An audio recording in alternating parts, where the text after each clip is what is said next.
nggak boleh nih kayak gini nih, nggak boleh nangis. Kalau aku begini, egois ya. Mengenali diri kita sendiri, melihat kebutuhan kita sendiri, dan cari tahu apa yang kita perlukan, itu bukan egois. Klien-klien yang punya kecenderungan untuk menyenangkan orang lain, ya nggak enakan, karena sejak kecil Iya, diajarinnya untuk menyenangkan menyenangkan orang lain orang dulu. lain. Nggak membangun boundaries, nggak punya boundaries buat diri mereka sendiri. Saya sering ajarkan ke klien-klien saya begini, kamu pengen diperlakukan kayak gimana? Aku ingin diperlakukan dengan kalau aku ngomong, aku didengerin sama mereka. Lalu saya tanya balik sama klien-klien saya, sudahkah kemudian kita belajar untuk melakukan hal yang sama ke diri kita juga?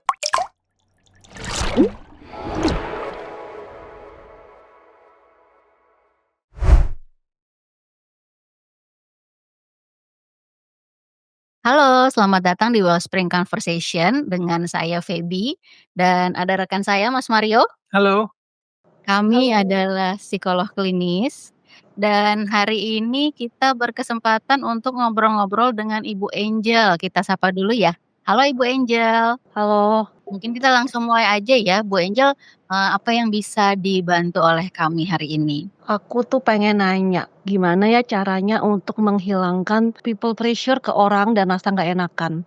Karena ini kayak aku baik itu di rumah maupun di pekerjaan maupun di keliling rumahku, aku jadi punya punya kesulitan untuk bikin boundaries kapan aku harus bisa bilang no, tapi jadinya rasanya nggak enakan, dan kapan aku bisa, ya udah memang memang aku nggak mau gitu, tapi akhirnya aku jadi kayak burnout dan capek sendiri. Aku tuh kayak mikir, ini yang masih kecil yang, maunya menyenangkan orang lain di sekitar aku supaya aku diperhatiin gitu. kalau kita nggak menyenangkan orang lain, kita nggak dapat atensi mereka.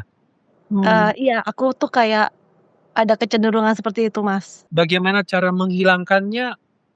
Ya kalau kami sih karena sebagai psikolog disarankan untuk ikut konseling. Cuman Mhm, dengan kita konseling atau ikut terapi, pada dasarnya kita belajar untuk tahu akarnya apa, hmm, dari mana. Ya kalau dalam pengalamanku ya, Mbak Feby, mhm. klien-klien yang punya kecenderungan untuk people pleasing, menyenangkan orang lain, ya nggak enakan, karena sejak kecil Iya, diajarinnya untuk menyenangkan menyenangkan orang orang lain dulu, lain, nggak bikin masalah. nggak bikin masalah Ya. gitu ya. Mereka ini anak-anak ini diajarkan untuk jadinya belajar untuk nggak membangun boundaries, nggak punya boundaries buat diri mereka sendiri.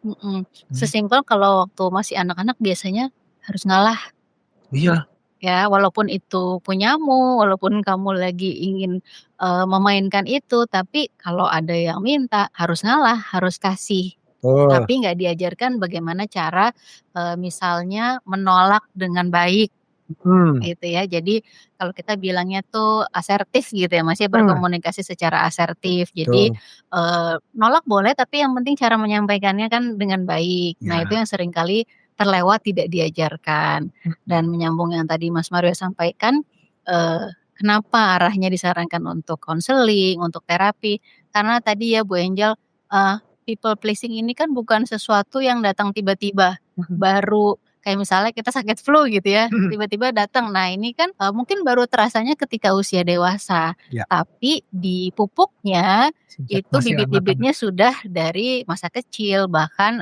usia dini. Jadi mhm, untuk mengubah itu, tidak semudah, apa, misalnya bawa mobil ke bengkel gitu atau ya, itu minum aja butuh obat, waktu atau heeh, minum obat selesai, kayak tadi flu, kita minum obat bisa beres. Nah, karena ini kita mau, apa ya, mau mengubah sesuatu yang sudah lama tertanam.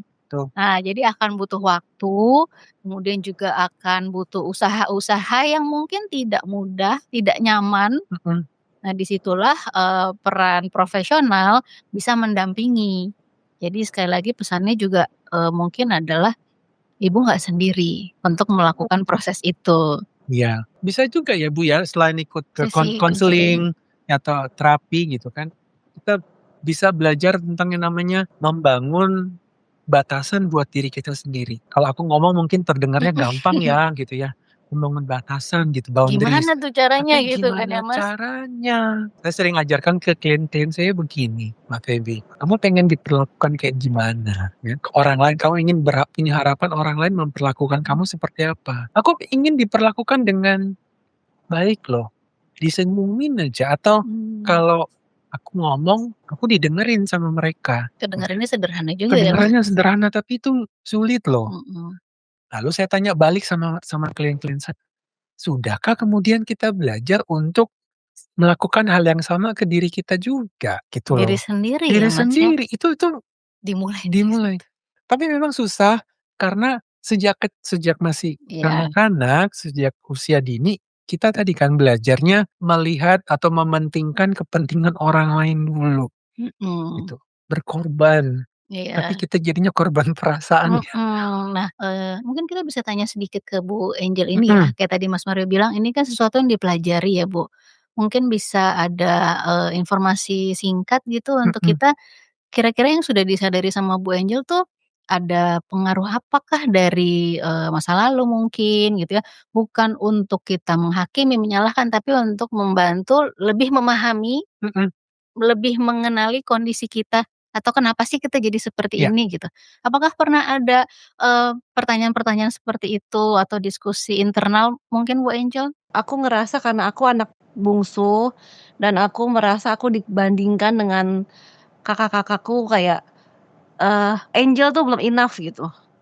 Angel Mmm, tuh perlu menunjukkan dirinya supaya didengarkan suaranya. Mungkin sama dengan kayak yang tadi Mas Mario ngomong ya, apa sih sebenarnya yang Angel mau gitu. Nah, Angel tuh maunya didengerin gitu dan itu tuh kayak berlangsung terus jadi kayak ngerasa aku kecil dan nggak berarti jadinya. mhm. iya. Sebelum aku menanggapi, aku mau ngomong ke Bu Angel, kalau abis ngomong ini kemudian Bu Angel merasa, "Aduh kayaknya mau nangis," Mhm. nggak apa-apa, boleh. Atau mungkin Iya, sambil ngobrol sambil Sambil memeluk diri, peluk diri sendiri, mhm. ya. oh sudah kok ini. Udah, Oke, wah iya, good nih, berarti sudah punya, kemampuan ya untuk iya, tadi, belajar pelan-pelan belajar ya Bu Angel ya, belajar untuk mengasihi diri. menemukan bahwa diri kita nih ingin didengarkan, lagi-lagi sulit ya, Iya, padahal gitu. itu kebutuhan dasar ya Mas ya? Kebutuhan dasar, siapa sih yang nggak pengen didengerin ya? Mhm, Saya juga ingin didengarkan, bagi orang lain juga. Dan apa namanya, saya berharap orang lain ingin mendengarkan saya, kebutuhan heeh. saya apa. Kita bisa belajar, mencoba belajar untuk mendengarkan. Ada diskusi internal kalau kata Mbak Feby tadi ya, tanya ke diri kita, sudahkah aku mendengarkan kebutuhanku sendiri? Nah salah satu yang bisa dicoba biasanya tadi kalau ngomong langsung gitu ya, berdialog dengan diri sendiri susah, bisa juga dengan menulis. Nulis. Setelah kita mencoba tadi kenali, mengidentifikasi kebutuhan-kebutuhan kita apa, biasanya ya Mbak Feby akan muncul nih tiba-tiba pikiran-pikiran yang apa ya, otomatis karena sudah terpelajari, Mmm, terpupuk sejak kecil, nggak boleh nih kayak gini nih, nggak boleh nangis, kalau aku begini egois ya. Mengenali diri kita sendiri, melihat kebutuhan kita sendiri, dan cari tahu apa yang kita perlukan, itu bukan egois. Seringkali kemudian tadi kata-kata itu, pikiran itu muncul, "Aduh kalau gini egois ya." Enggak, itu yang namanya kita melakukan kebaikan buat diri kita sendiri sebenarnya. Aku butuh nangis, nangis lah. Aku butuh untuk menulis, mencoba self talk. Dan kalau aku rasa dengan aku mencoba hal-hal tersebut, aku mengekspresikan kebutuhanku, emosiku, ini yang namanya kita membangun kesadaran buat diri kita dulu.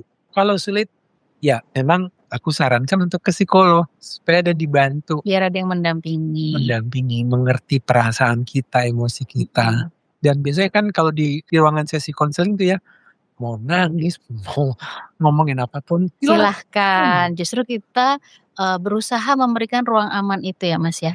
Gimana Bu Angel, ada yang mau ditanggapi dulu atau mungkin ada yang sudah dicobakan juga nih dari beberapa, cara-cara atau saran-saran yang kita sampaikan? Mungkin aku kalau lagi udah heavy banget Mhm, perasaannya, udah capek banget gitu, aku kalau grounding tuh dengan cara jalan keluar dari kompleks kantor ataupun mhm. jalan kaki aja gitu. Jadi kayak hirup udara segar. Wah, Mhm, bagus itu ya, keren loh, udah tahu udah tahu. lagi-lagi jadi sudah nambah, resource-nya atau sumber dayanya. Tadi udah bisa nulis, bisa, jalan kaki, cari udara segar gitu. Tinggal ditambah lagi nih Bu, resource-resource lainnya, apa yang kira-kira bisa membantu? Biasanya ya, yang saya dengar dari yang anak-anak Gen Z ini, saya nggak tahu Ibu Angel nih Gen Z atau bukan.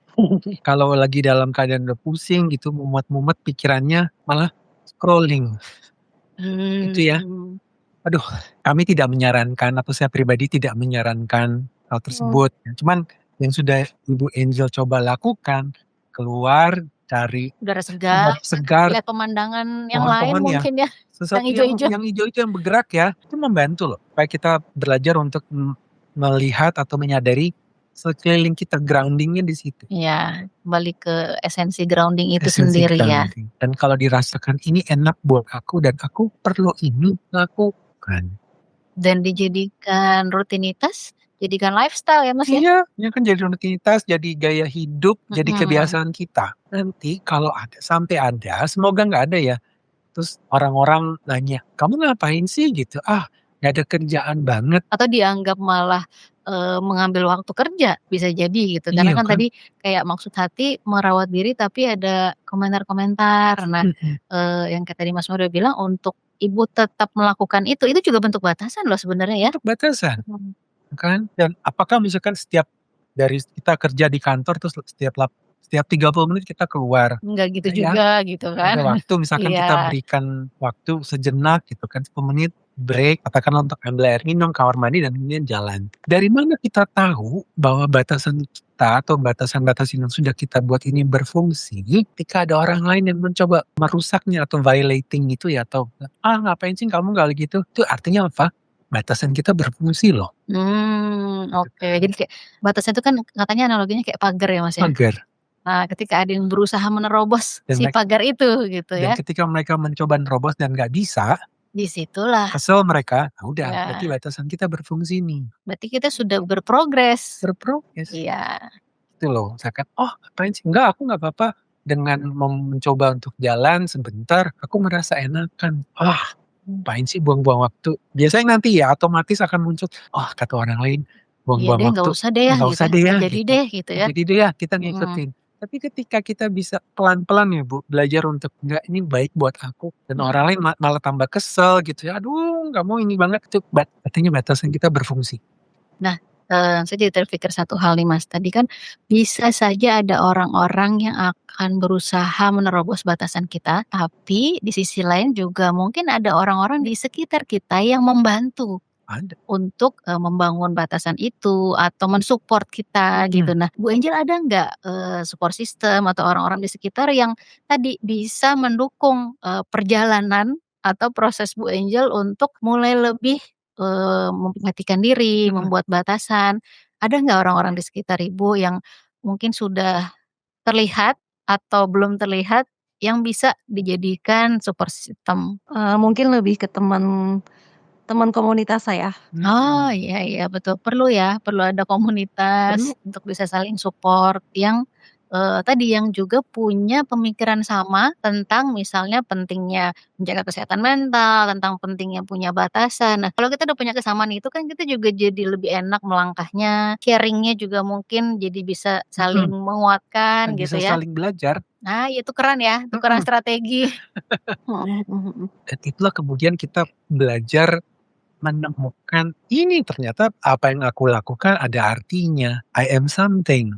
Oh. Kita dulunya kan diajarin Iya, tadi bahasanya Bu Angel, rasanya kecil ya, Bu, ya? kecil. Rasanya nggak berharga. Ternyata dengan membangun batasan, Kita menghargai diri kita sendiri dan inilah harga perasaan berharganya kita. rasanya jadi tahu rasanya, dihargai, Dihargai. jadi tahu rasanya berharga dan itu dimulainya dari diri sendiri ya, Mas? Buat aku, apa yang dilakukan Bu Angel ini, apa yang sudah dicoba, Bu Angel jadi cycle breaker sebenarnya. Dia yang Iya. kemudian memutus mata rantai atau mencoba untuk melakukan sesuatu yang baru buat dirinya. Mhm. Membangun batasan untuk dirinya sendiri. Dan itu nanti dia bisa ajarkan ke orang lain, ke Mhm. pasangan, ke anak-anaknya, atau siapapun yang dirasakan, aku bisa bantu dia nih. Iya, betul jadi manfaatnya bukan cuma buat diri sendiri, Mhm, tapi bahkan buat ke sekitar dan juga buat ke bawah-bawah. Karena tadi seperti Mas Mario bilang, batasan itu tidak selalu diajarkan. mhm, Apalagi misalnya dalam keluarga gitu ya, ketika anak bertumbuh tuh nggak selalu diajarkan loh gitu. mhm, Nah, ketika kita memutus rantai itu, kita menjadi orang yang lebih, familiar, lebih berani membuat batasan, bukankah hal positif itu juga yang akan kita ajarkan ke anak-anak kita? mhm, Nah, jadi anak-anak kita tuh bisa bertumbuh dengan lebih baik lagi, mhm, dia bisa tahu rasanya dihargai, rasanya didengarkan, dan mhm, tidak lagi merasa kecil, mhm, seperti yang tadi Bu Angel rasakan. Jadi, Mmm. Ibu ada di track tepat. yang tepat dan walaupun mungkin tidak mudah, tidak sebentar, tapi percayalah Ibu tidak sendiri. Gimana Bu Angel? Terima kasih Bu Angel, dan kita harus mengakhiri dulu nih episode, Wellspring Conversation hari ini. Sebelum Terima kasih. diakhiri, boleh nggak aku ngomong lagi ke Bu Angel? Oh, silakan silakan Mas Mario. Bu Angel masih di situ kan? Iya masih, Mas. Bu Angel, aku pribadi dan juga dari kami, Mas Mario dan Mbak Feby, kita mau bilang makasih buat Ibu. Makasih loh Bu, Ibu nggak pernah nyerah. Makasih untuk terus bertahan. Kirim cinta untuk Bu Angel dan untuk teman-teman di sana yang membutuhkan ya. Kita akhiri ya Mhm, sesi, episode Wellspring Conversation hari ini. Terima kasih teman-teman yang sudah menyaksikan.